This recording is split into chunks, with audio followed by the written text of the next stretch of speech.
my name is Melissa Tibbetts, and I'm an assistant professor at UNMC in the College of Public Health. Currently, I focus on child and adolescent health, and I teach child and adolescent development and also advanced maternal and child health.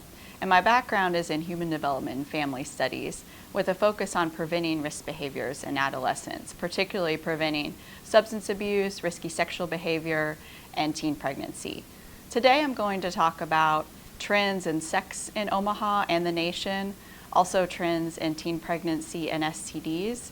After that, I'll talk about what we know about preventing STDs. In other words, what works and what doesn't work. So first, I'm going to talk about sex in the US and also locally. What we know from the Center for Disease Control and Prevention Youth Risk Behavior Survey is that for the past 20 years, about 50% of high school students say that they have had sex. But it's also important to consider that when you look at ninth graders, those numbers are more like 15 or 20%. And when you look at 12th graders, those numbers are more like 60 or 70%. So we really know that by the time youth graduate from high school, the majority of them have had sex at least once.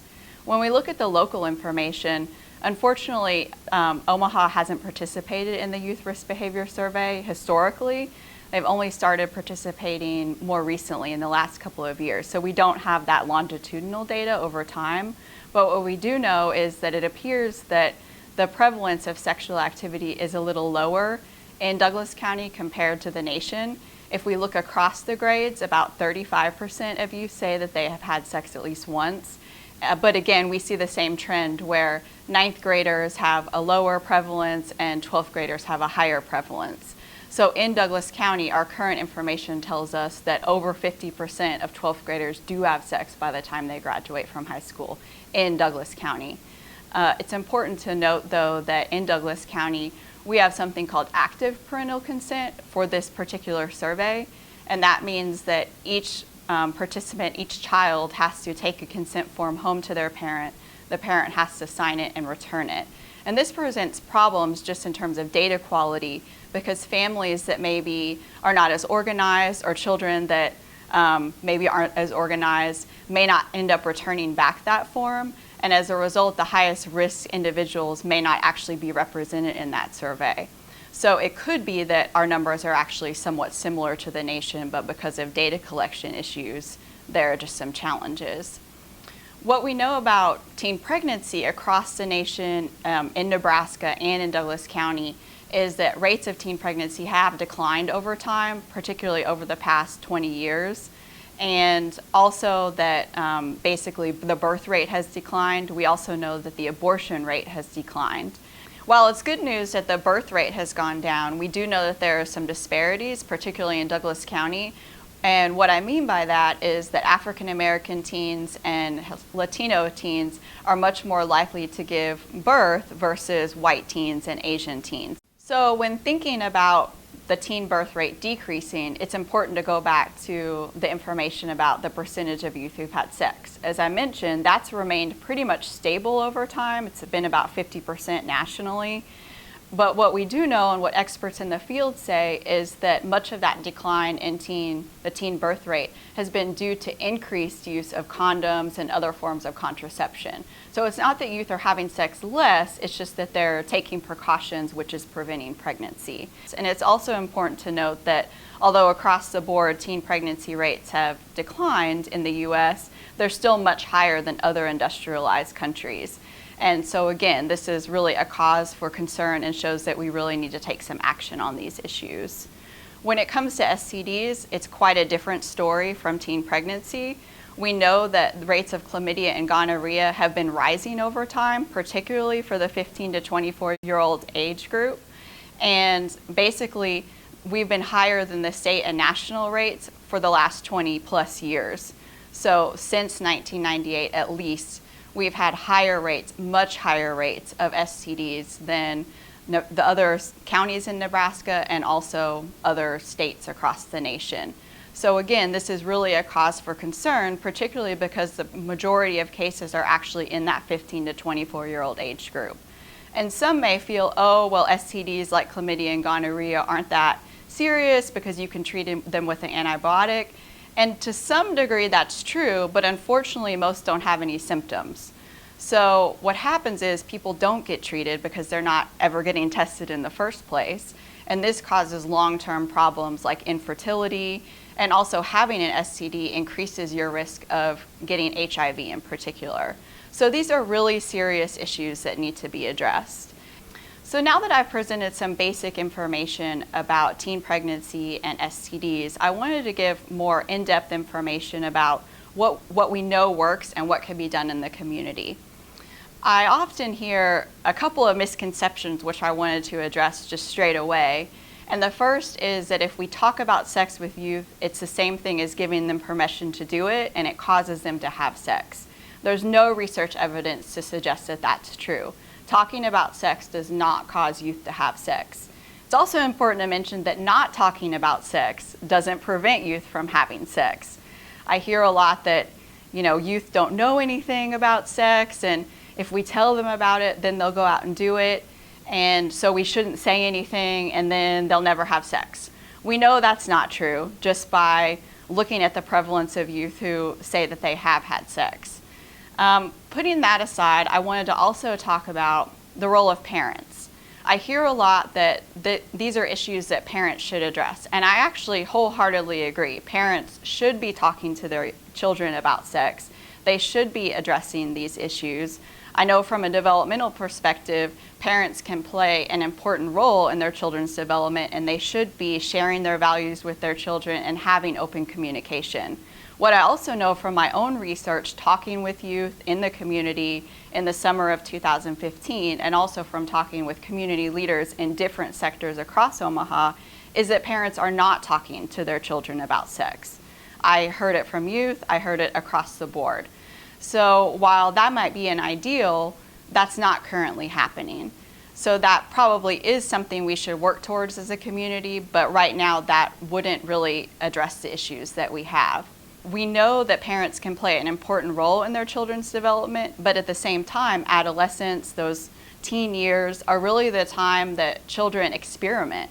It's a key feature of adolescence, actually, that adolescents are searching for their own identity. And what that means is they don't always follow their parents' values. Even if they basically agree with them, they may make decisions that test their limits and test those values. Like, as I mentioned, that's a key feature of adolescence. So thinking that if we just tell youth our values, they'll instantly follow it for their whole life, particularly during adolescence, really is not realistic and is not in line with what the research tells us about adolescence.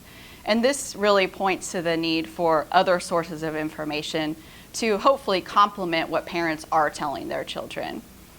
Also, in talking about parents, it's important to note that what we know about effective sex education is that it is multifaceted. It isn't a just say no approach. It's an approach that tells youth kind of the dangers of sex, talks about why it's important to be abstinent, but also gives them skills such as teaching them how to use a condom, about different types of birth control, about how to avoid risky sexual encounters, and how to say no if you don't want to have sex. And at this point in time, I don't have any evidence to believe that parents are ready or willing to provide that detailed level of information.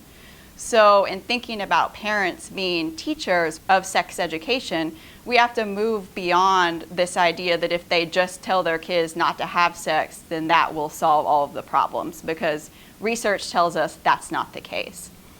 So when thinking about other sources of information for sex education, certainly the school is a very important source of information. We see that at the national level and at the local level. In the interviews I conducted in the summer of 2015, the school was mentioned many times in terms of where youth heard about sex, particularly about STDs. In many cases, youth never talked about STDs in any other context with any other person other than their human growth and development teacher, or in other school districts than OPS, their sex education curriculum. So this is a critical source of information. And given that we have such high rates of STDs in the community, from my perspective as a researcher who is interested in protecting child health, it's extremely unethical to withhold that life-saving information from children when we know that it can be effective at preventing STDs and ultimately teen pregnancy. So in terms of the types of education that could be offered in schools, there are a couple of different options.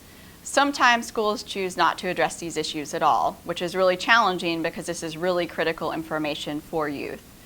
Additionally, some school districts focus on abstinence-only education, and abstinence-only curricula really focus on talking about abstinence as the only appropriate method of preventing teen pregnancy and STDs.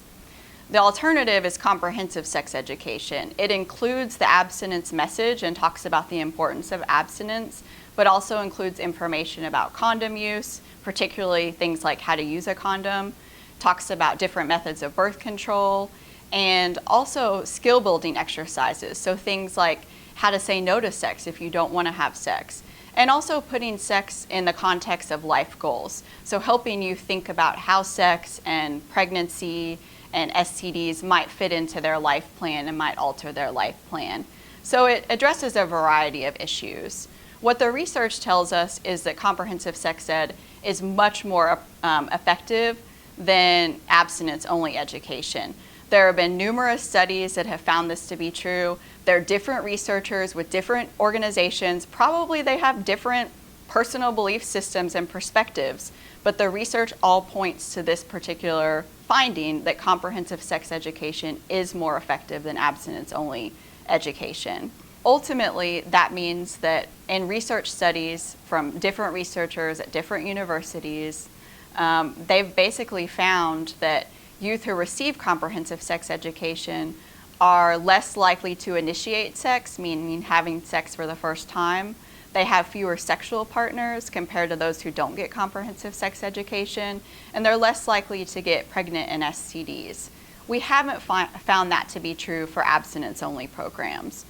And I want to go into a little more detail about comprehensive sex education because I've heard some myths about comprehensive sex education that need to be addressed. First and foremost, comprehensive sex education is a type of curriculum, as I've mentioned, and different researchers have developed these at different institutions for different populations. So one might be focused toward rural youth, another might be focused toward urban youth. It's not just one program, though. It's just a broad term to describe a type of program. Additionally, here locally, on the news, we might hear that a lot of people are opposed to those approaches, but when it comes to Omaha Public Schools in particular, actually the majority of parents support comprehensive sex education. The school district did a very scientific study. They contracted with an outside firm and found that 93% of parents support comprehensive sex education. This was very statistically sound and a research-based study. So while people may come out in force to oppose these issues, there are many other parents out there who recognize the importance of sharing this information with their children and who likely realize that they may not be the best person to do that for the reasons that I've mentioned already. Additionally, when we talked to youth in Omaha in the summer of 2015, it became very clear that they want more information in the schools about teen pregnancy and STD prevention. Specifically, many mentioned that they would like to know about different types of birth control methods, that they wanted to learn more about specific types of STDs, and ultimately that they want not only their parents, but also school staff to talk to them about these issues because they view the schools as an important source of information. And it's also important to note that of the youth that I interviewed, none of them noted that they wanted more abstinence-only approaches in the schools. They all wanted more comprehensive approaches. Based on the national research, the American Academy of Pediatrics and the American Psychological Association also recommend comprehensive sex education. Since comprehensive sex ed is effective and is widely accepted both nationally and in the local community, the time has really come to fully and with high quality implement comprehensive sex education. Doing so will serve to improve the health of youth in the area.